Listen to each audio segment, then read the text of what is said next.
सिंहासन 32 की पहली कहानी रत्नमंजरी पुतली की कथा। सिंहासन के साफ होने के बाद राजभोज पहले दिन ही सिंहासन पर बैठने के लिए उत्सुक थे। जब पहले दिन राजभोज ने सिंहासन पर बैठने की कोशिश की तभी सिंहासन से पहली पुतली रत्नमंजरी प्रकट हुई। पहली पुतली रत्नमंजरी ने राजा को अपन परिचय दिया और कहा कि यह सिंहासन विक्रमादित्य कहे और उनके जैसे गुणवान और बुद्धिमान ही इस पर बैठने योग्य है।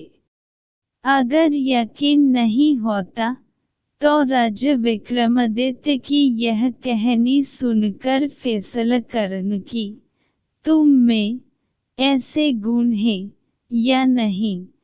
इतना कहने के बाद पहली पुतली रत्नमंजरी ने राजा भोज को कहानी सुनना शुरू किया। एक बार की बात है, अम्बावती नाम का एक राज्य था। वहाँ के राजा धर्मसेन ने 4 वर्णों की स्त्रियों से 4 शादियाँ की थीं।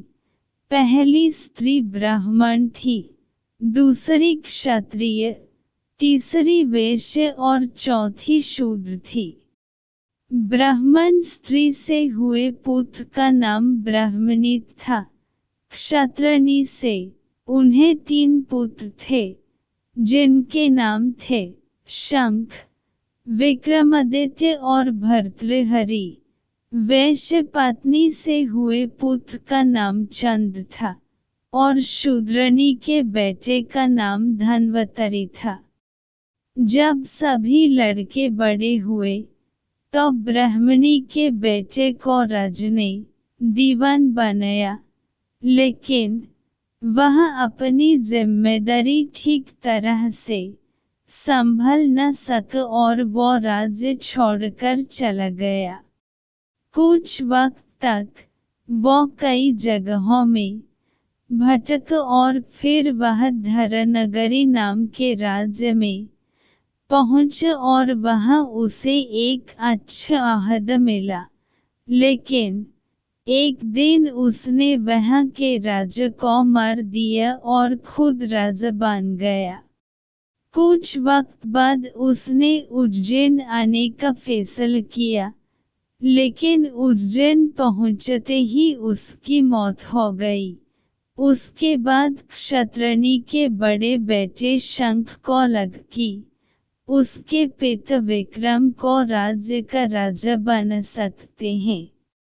ऐसे में उसने अपने सोते हुए पिता पर हमला कर उसे मार डाला और खुद को राजा घोषित कर दिया।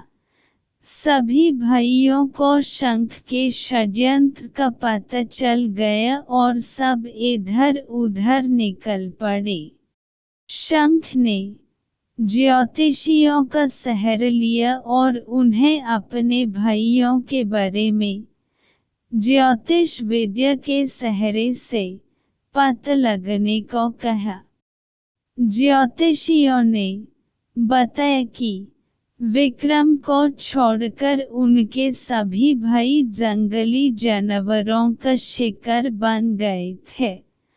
विक्रम अब बहुत ज्ञानी हो चुका है और आगे चलकर बहुत बड़ा सम्राट बनेगा। यह सुनकर शंख को बहुत चिंता होने लगी और उसने विक्रम को मारने की योजना बनाई। शंख के मंत्रियों ने विक्रम को ढूंढ निकाला और शंख को इसकी जानकारी दी।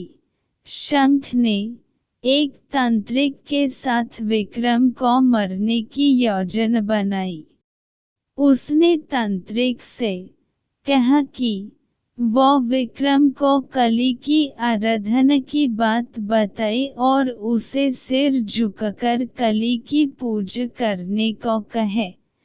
जैसे ही विक्रम गर्दन झुकाएगा तो वो उसकी गर्दन काट देगा। तांत्रिक विक्रम के पास गया और उसने शंख के कहे अनुसार विक्रम को कली की आराधना के लिए सिर झुकने को कहा। शंख भी वहीं छिप बैठा था। विक्रम ने खतरा महसूस कर लिया था।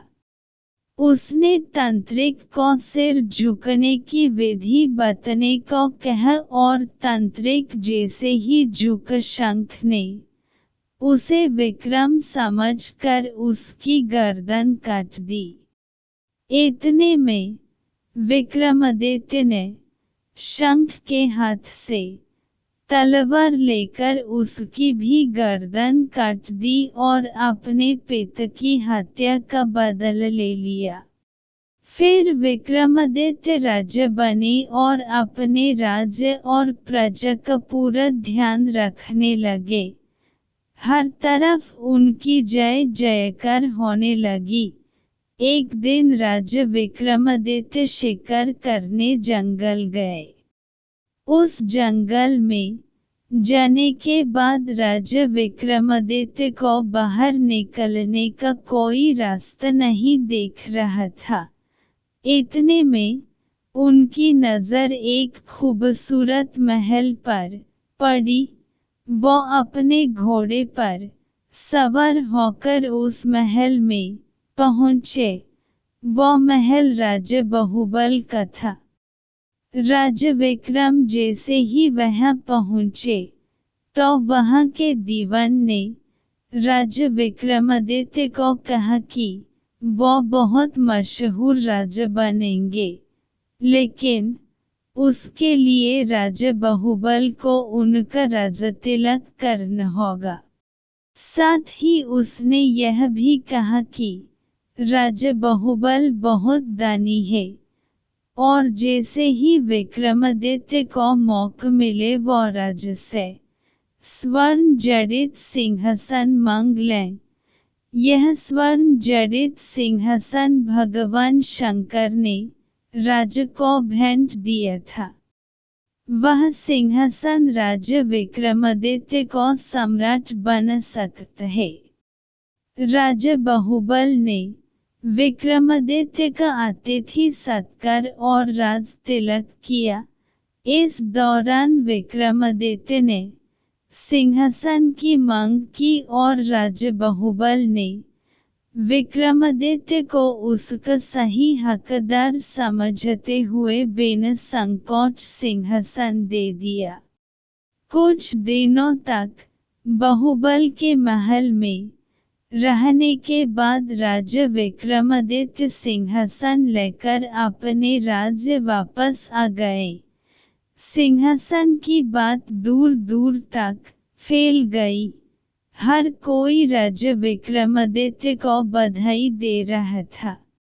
इतना सुनते ही पुतली रत्नमंजरी ने कहा कि राजा भोज, अगर ऐसा कोई काम आपने भी किया है तो आप इस सिंहासन पर बैठ सकते हैं। यह कहने के बाद पहली पुतली रत्नमंजरी उड़ गई। यह सुनकर राजा भोज ने उस दिन सिंहासन पर बैठने का फैसला टाल दिया और सोचा कि अगले दिन आऊंगा और सिंहासन पर बैठूंगा। कहानी से सीख। इस कहानी से यही सीख मिलती है कि कभी लालच नहीं करना चाहिए और दूसरों का बुरा नहीं सोचना चाहिए। जो दूसरों का बुरा चाहते हैं उनके साथ कभी अच्छा नहीं होता है।